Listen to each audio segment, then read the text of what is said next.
karyawan. Sudah mulai.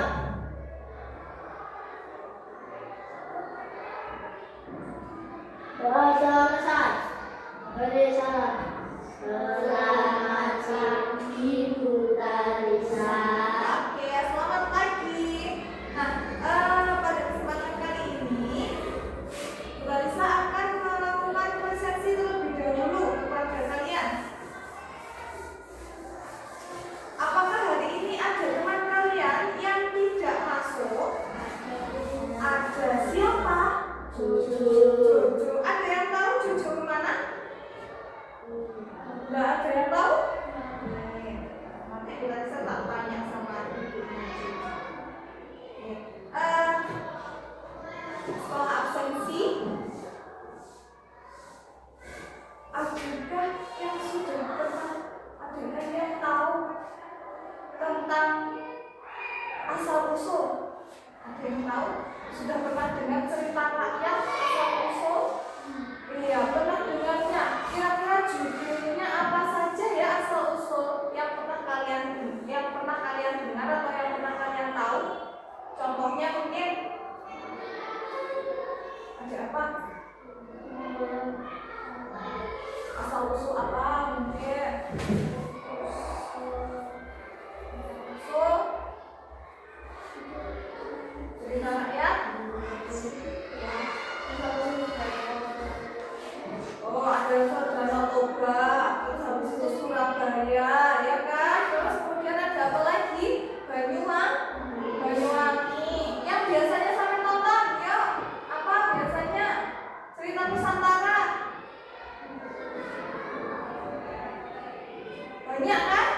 Banyak. Nah, pada kesempatan kali ini Bu Talisa mau meminta sampean untuk menyimak, ya, seperti yang sudah pernah kita lakukan. Sebelum itu, mari kita menyanyi bersama. Ya, siapa yang suka menyanyi? Ada suka menyanyi? Ya. Berdiri semuanya.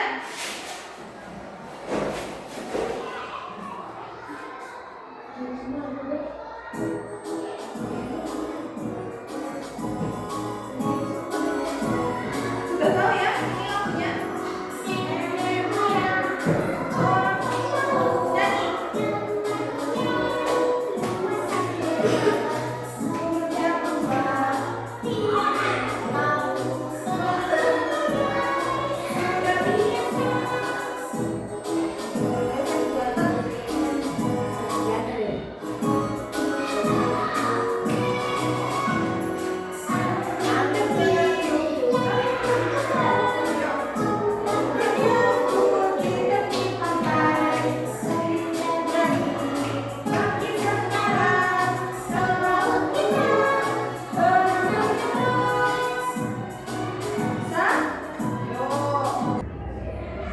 Apa yang kita akan pelajari hari ini? Asal usul. Nah, tujuan pembelajaran sampai harus bisa satu, apa? Menyimak cerita asal usul yang diperdengarkan dengan perhatian. Yang kedua, menemukan tokoh, latar dan pesan moral dalam cerita. Jadi cerita tersebut nanti sampai disediakan sebuah cerita, kemudian sampai menentukan pesan moralnya. Yang ketiga, ada menjawab pertanyaan berdasarkan cerita yang didengar dengan tepat. Yang keempat yaitu menceritakan kembali isi cerita menggunakan bahasa sendiri. Jadi nanti apa yang sudah sampai pahami dari cerita tersebut sampai tuangkan lagi menggunakan bahasanya sampean sendiri. Oke, coba perhatikan dulu gambar ini. Nah, coba diperhatikan terlebih dahulu. Ya. Tujuan pembelajaran tadi, coba sekarang diamati gambar ini. Ada yang tahu ini gambar apa ya? Danau Toba, betul sekali. Nah, ini ada Danau Toba. Kemudian, fakta ini. Tadi Danau Toba, udah ada gambaran tentang Danau Toba. Sudah. Sekarang kita belajar tentang fakta unik menyimak. Menyimak adalah proses mendengarkan.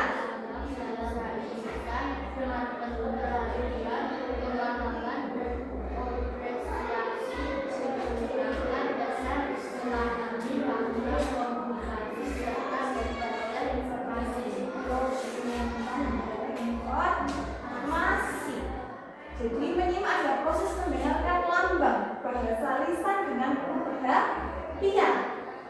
Pemahaman dan apresiasi untuk menangkap pesan, pemahaman makna komunikasi serta memperoleh informasi. Kemudian ada unsur-unsur di dalam sebuah cerita. Ada unsur-unsurnya apa saja? Tema, terus tokoh dan tokohan, kemudian alur, ada, kemudian ada amanat atau pesan, kemudian ada gaya bahasa. Ini ada unsur intrinsik atau dibangun dalam sebuah cerita. Apa sih yang dimaksud dengan tema? Kalian mungkin, ayo, tema adalah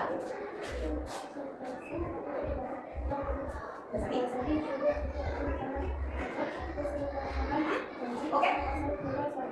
Iya betul. Jadi tema itu adalah ide atau gagasannya, ya, yang mendasari cerita tersebut itu apa. Kemudian yang kedua ada tokoh atau penokohan. Mungkin Albi, apa itu tokoh dan penokohan?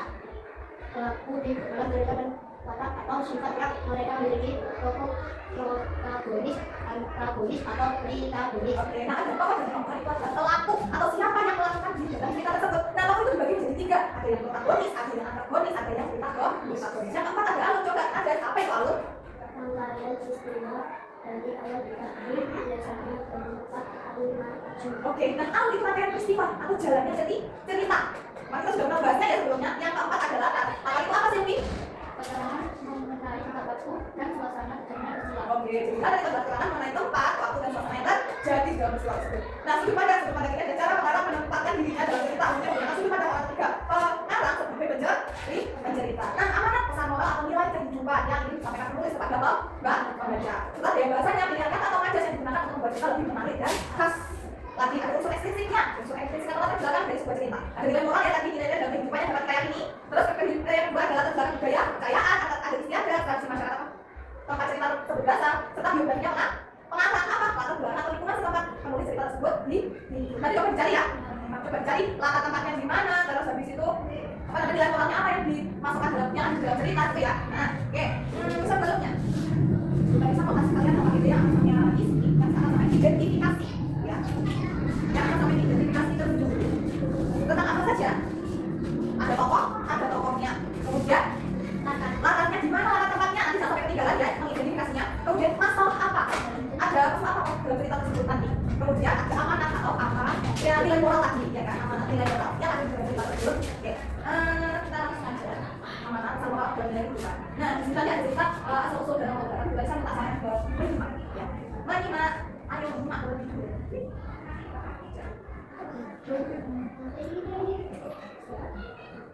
Cerita Nusantara, asal-usul Danau Toba. Pada zaman dahulu di Sumatera Utara, hiduplah seorang petani bernama Toba yang rajin dan baik hati. Namun, hidup sendirian di sebuah desa kecil. Setiap hari, Toba menggarap ladang dan memancing ikan di sungai. Ia berharap suatu hari hidupnya jadi lebih baik. Suatu hari, Toba memancing dan mendapatkan ikan besar berwarna keemasan. Ikan itu sangat indah dan belum pernah dia lihat sebelumnya. Betapa terkejutnya Toba saat ikan itu tiba-tiba berubah menjadi seorang wanita cantik. Wanita itu adalah jelmaan ikan yang dikutuk. Toba mengajak wanita itu untuk menikah, dan wanita itu menyetujuinya dengan satu syarat. Toba tidak boleh mengungkapkan asal-usul sang istri kepada siapapun. Toba dan istrinya hidup bahagia, lalu dikaruniai seorang laki bernama Samosir yang lucu dan sehat. Samosir tumbuh menjadi anak yang kuat, tapi ia selalu lapar dan makannya banyak, membuat ayah ibunya heran. Suatu hari, Samosir diminta ibunya mengantar makanan untuk ayahnya ke ladang. Namun, di jalan Samosir memakan habis makanan itu karena lapar sekali. Toba yang kelaparan marah besar saat mengetahui makanannya habis. Tanpa sadar, ia memarahi dan meneriaki Samosir dengan menyebutnya, "Dasar anak ikan!" Istri Toba mendengar ungkapan itu. Ia sangat sedih karena Toba telah melanggar janji yang pernah diucapkan. Tiba-tiba, langit mendung, petir menyambar. Sang istri dan Samosir berubah menjadi ikan, dan dari bekas pijakan sebelum menjadi ikan, sang istri serta Samosir keluar mata air deras hingga menenggelamkan seluruh desa. Lambat laun, air menutupi lembah dan membentuk sebuah danau yang luas, yang kini dikenal sebagai Danau Toba. Pulau kecil di tengahnya dinamakan Pulau Samosir sebagai tanda cinta ibu kepada anaknya. Mau belajar sendiri? Ya, kita sudah menyimak kan tadi ceritanya. Coba sekarang tunjukkan siapa tokohnya, kemudian latar tempatnya di mana, dan yang masalah apa yang timbul dalam cerita tersebut, kemudian amanatnya itu apa.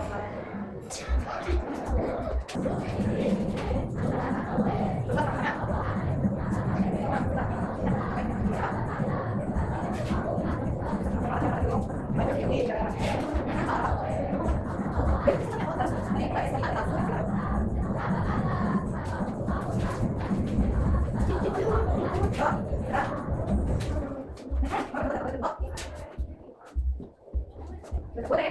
Tidak boleh. Pelan. Tidak boleh. Segera boleh menyimak. Nanti kasih tanggapan misal jawabannya berbeda ataupun menurutnya pendapatku nanti sudah maksudnya boleh diucapkan. Oke, boleh ya. Nanti ada yang baca tokohnya sama latar, kemudian ada yang baca kata cerita sama amanatnya dibagi. Yang di sini harus dulu. Assalamualaikum. Waalaikumsalam warahmatullahi wabarakatuh. Saya nama. Bisa tokoh? Oke. Oke, nanti tokoh sama latarnya. Oh, Silvi tokoh sama latarnya boleh. Boleh bukan apa yang kamu bisa cerita tersebut? Toba, ya. Oke, sama sih, ya. Mata. Oke, terus masalah apa yang terjadi?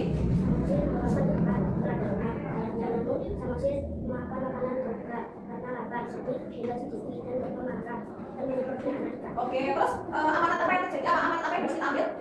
Kita tidak boleh melanggar janji dan tidak boleh dikasih tahu orang lain. Oh ya, oke betul. Beri Allah buat temannya kita yang sudah berani tampil. Nah, oke, terima kasih. Siap, lomba dua sudah membacakan hasil diskusinya untuk identifikasi. Coba ya, mari ke depan juga ke dalam. Ya, oke, siap. Nanti Alil sama Alilnya yang masalah ya, sama amanat Alilnya yang sama latar. Yuk. Waalaikumsalam warahmatullahi wabarakatuh. Kami akan bacakan. Siap.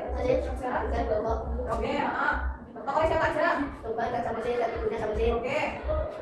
Di ladang dan di danau. Masalahnya?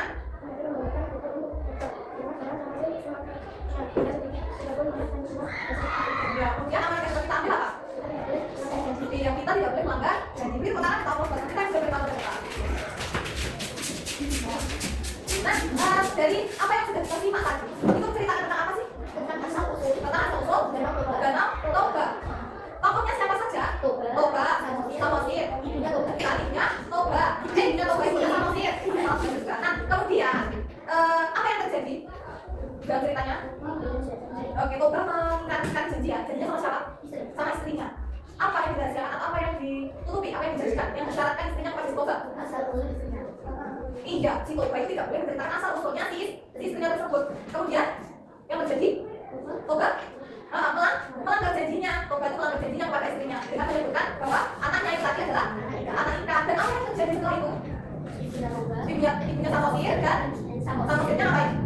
Gila ya, gila menjadi sumber mata air hingga menenggelamkan desanya, dimana wujudnya ataupun bentukannya menjadi seperti pada gambar. Pulau yang di tengah itu namanya apa? Pulau Samosir. Kalau danaunya namanya? Nah, danau Toba itu bentuk dengan semuanya soal evaluasi ada juga di luar Jakarta. Terima kasih waktu 10 menit. Nah, ya.